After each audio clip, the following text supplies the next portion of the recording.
हमको भगत सिंह जी की कहानी सुनाना। क्या उन्होंने हमारे देश के लिए किया था, उनके जन्म और उनके परिवार के बारे में बताओ ना। नमस्ते बच्चों और अध्यापकों, मैं आज सिदक पीर की दादी आपको क्रांतिकारी भगत सिंह के बारे में एक कहानी सुनाऊंगी। आप ध्यान से सुनना। भगत सिंह का जन्म 28 सितंबर 1907 को लाहौर के बंगा गांव में हुआ था। उनकी माता का नाम विद्यावती और पिता का नाम किशन सिंह था। वो एक क्रांतिकारी परिवार के थे। उनके दो चाचा थे जो कि उस समय जेल में थे। जब इसका जन्म हुआ तो उनको उसी दिन रिहा मिली। उनका परिवार में खुशियों का माहौल बन गया। इसी तरह वो अपने परिवार में खुश थे। थोड़ा बड़ा होने के जब वह बड़ा हुआ थोड़ा, तो उसने अपने गांव के स्कूल में ही पढ़ाई चालू की। दादी, जलियांवाला बाग में क्या हुआ था? जलियांवाला बाग में 1919 में एक रोलर एक्ट पास हुआ था, जो कि अपनी जनता के लिए अच्छा नहीं था। लोगों ने उसका विरोध किया और लोगों ने सारों ने मिलकर जलियांवाला बाग में उसे विरोध करने को रैली निकाली। उस समय जनरल डायर था, उसको इस बात पे बहुत नाराजगी हुई कि वो उन्हों को शांत करने के लिए उसने वहाँ निहत्थे लोगों पर गोली चला दी। वहाँ पर खून खराबा हुआ, लोग बड़े परेशान हुए। ये बात सुनकर भगत सिंह को भी मन में बहुत हुआ। वो उस दिन स्कूल से जलियांवाला बाग में पहुंचा और उसने वहाँ खून और गोलियां देखी। उसका मन बड़ा विचलित हुआ। उसके पास एक शीशी थी, उसने उसमें लाल रंग की वो जो मिट्टी थी खून वाली, उसने बोतल में भर ली। उसने कहा, ये हमेशा मेरे को देश के मरे हुओं की याद दिलाता रहेगा और मुझे आगे बढ़ने के लिए प्रेरित करता रहेगा। दादी, उन्होंने आगे पढ़ाई की थी? उनको पढ़ाई में मन नहीं लगता था। वो क्रांतिकारी विचार के थे, पर उनकी मम्मी पापा ने उसको फिर भी डीएवी स्कूल लाहौर में एडमिशन दिलाया। उसके बाद वो करतार सिंह सराफा, जो उस समय क्रांतिकारी था, उनके जीवन से उन्होंने ये सीखा कि उनको हीरो मानते थे, क्योंकि उनकी 20 साल की उम्र उन्हें देश के लिए कुर्बानी दे दी थी। उस समय उस जगह का माहौल बहुत गरमाया हुआ था। इस समय उन्होंने अपने साथियों के साथ मिलकर हिंदुस्तान रिपब्लिक एसोसिएशन में शामिल हो गए, जो कि देश के क्रांतिकारी लोगों से लोग उसी में शामिल होते हैं। तो उन्होंने वहाँ देशभक्ति के लिए इश्तिहार बनाए और लोगों को बांटे और देशभक्ति के लिए उनको प्रेरणा दी। दादी, फिर क्या हुआ? फिर कुछ समय ऐसे ही बीत गया।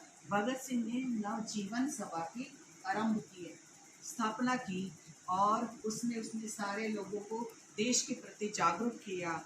इसी तरह बार जो भगत सिंह है वो लाला लाजपत राय के संपर्क में आया और लाला लाजपत राय ने 1928 में जो साइमन कमीशन का जो कमीशन का विरोध किया, क्योंकि वो उस समय उसमें कोई भारतीय नहीं था। तो उन्होंने इस विरोध के तत्पर एक रैली निकाली, जो सड़कों पे इस विरोध में अंग्रेजों ने उस पे विरोध प्रकट किया। उन्होंने निर्दोष लोगों पर लाठी चार्ज किया। इससे लाला लाजपत राय को भी चोट लगी और वह कुछ दिन के बाद उनका वो निधन हो गया। इस पर भगत सिंह को बहुत गहरा सदमा लिया और उसने कहा, खून के बदले खून।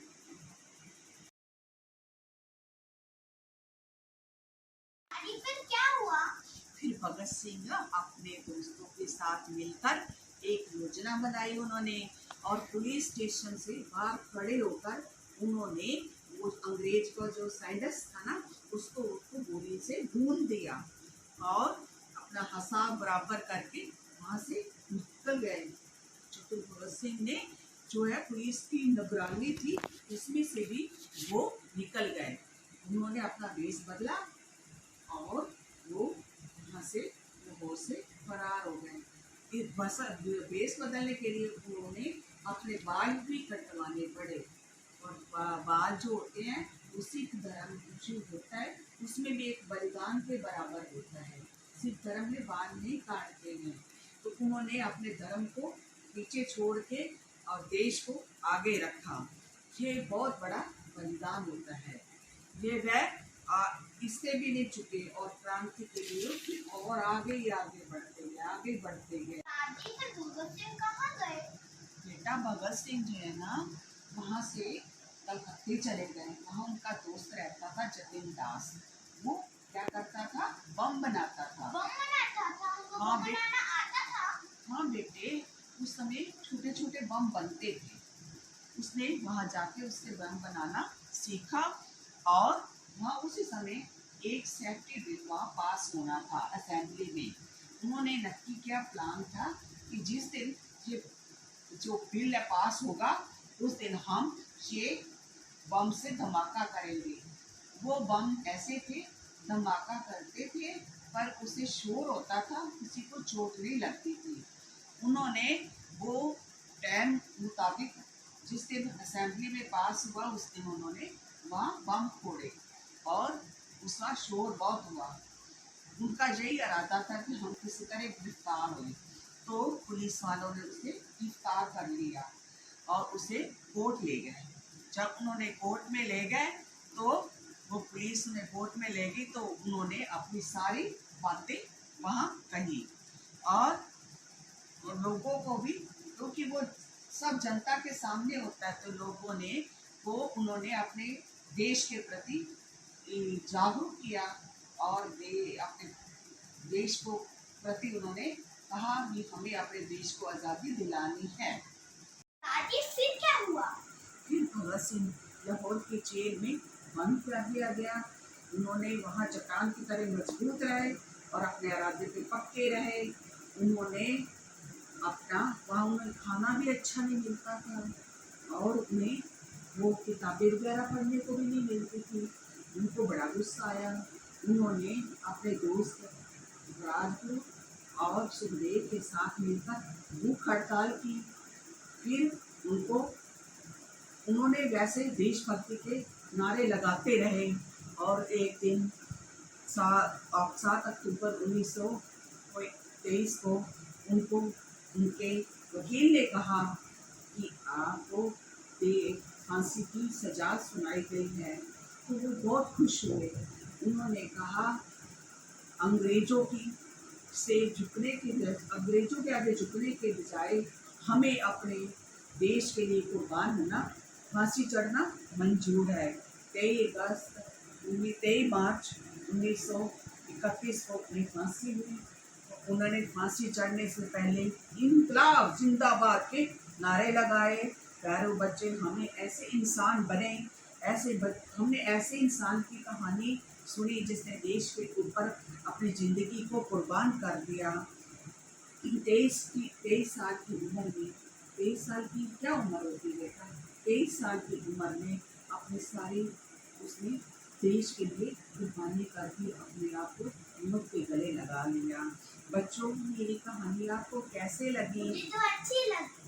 हमें ये शिक्षा होती है कि हम अब पढ़ाई में खूब आगे निकले और देश के प्रति वफादार रहें। देश को अपनी ईमानदारी से सेवा करें। यही हमारा कर्तव्य होना चाहिए। जय भारत, धन्यवाद।